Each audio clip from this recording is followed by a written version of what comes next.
நீதி கதைகள். மலையில் மர்மம் கண்டுபிடிப்பான வேட்டைக்காரன்.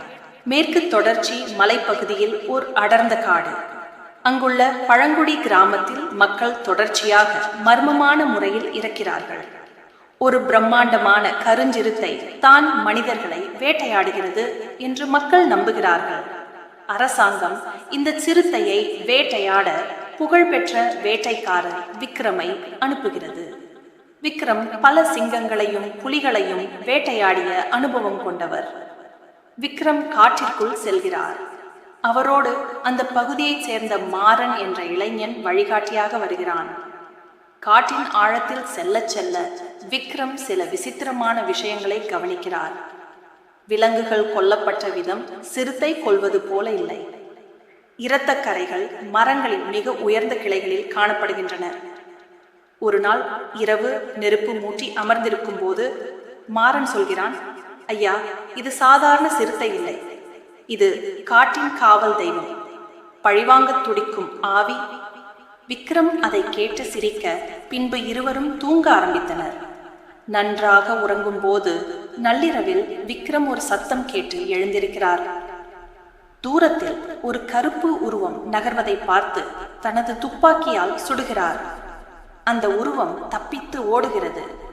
விக்ரம் அதை துரத்தி செல்லும் போது ஒரு குகைக்குள் நுழைகிறார். அங்கே அவர் கண்ட காட்சி அவரை உறைய வைக்கிறது. அங்கே பல மனித எலும்புக்கூடுகள் உள்ளன. ஆனால் அங்கே ஒரு பெரிய கருஞ்சிறுத்தை கூண்டில் அடைக்கப்பட்டுள்ளது. அது மிகவும் பலவீனமாக சாகும் தருவாயில் இருக்கிறது. அப்படியானால் வெளியே வேட்டையாடுவது எது? மிருகம் என்பது மனிதனே. திடீரென விக்ரமின் பின்னால் மாறன் வந்து நிற்கிறான். ஆனால் இப்போது மாறனின் கைகளில் கூர்மையான இரும்பு நகங்கள், ஐரன் கிளாஸ், பொருத்தப்பட்டுள்ளன. உண்மையில் அந்த ஊர் மக்கள் நம்பியது போல சிறுத்தை யாரையும் கொல்லவில்லை. அந்த சிறுத்தையை சிறுவயதிலிருந்தே பிடித்து கூண்டில் அடைத்து வைத்திருந்ததே மாறன்தான். சிறுத்தையின் மீது பழியை போட்டுவிட்டு மாறன்தான் ஒரு மிருகம் போல வேடமிட்டு மனிதர்களை வேட்டையாடி வந்திருக்கிறான். விக்ரம் அதிர்ச்சியுடன் கேட்கிறார், ஏன் இதை செய்கிறாய்? மாறன் பதில் சொல்கிறான், இந்த காட்டை அழிக்க நினைக்கும் அரசாங்கத்தையும் காட்டை விற்க துடிக்கும் அதிகாரிகளையும் விரட்ட எனக்கு ஒரு மிருகம் தேவைப்பட்டது. விக்ரம் தனது துப்பாக்கியை எடுக்க முயல்கிறார். ஆனால் மாறன் மின்னல் வேகத்தில் விக்ரமை தாக்குகிறான். விக்ரம் காயமடைந்து கீழே விழுகிறார். மாறன் வெற்றி களிப்பில் சிரிக்கும் போது திடீரென அந்த கூண்டுக்குள் இருந்த பலவீனமான கருஞ்சிறுத்தை தனது கடைசி பலத்தை திரட்டி கூண்டை உடைத்து கொண்டு வெளியே வருகிறது. மாறன் அது சாகும் நிலையில் இருப்பதாக நினைத்தான். ஆனால் அது இத்தனை காலம் தனது கோபத்தை சேமித்து வைத்திருந்தது. அந்த சிறுத்தை மாறனை தாக்குகிறது. விக்ரம் தட்டு தடுமாறி எழுந்து மாறனை காப்பாற்ற துப்பாக்கியை உயர்த்துகிறார்.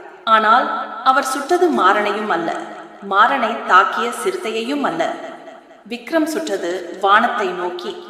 அந்த சத்தம் கேட்டு சிறுத்தை மாறனை கொன்றுவிட்டு காட்டுக்குள் ஓடி மறைந்தது.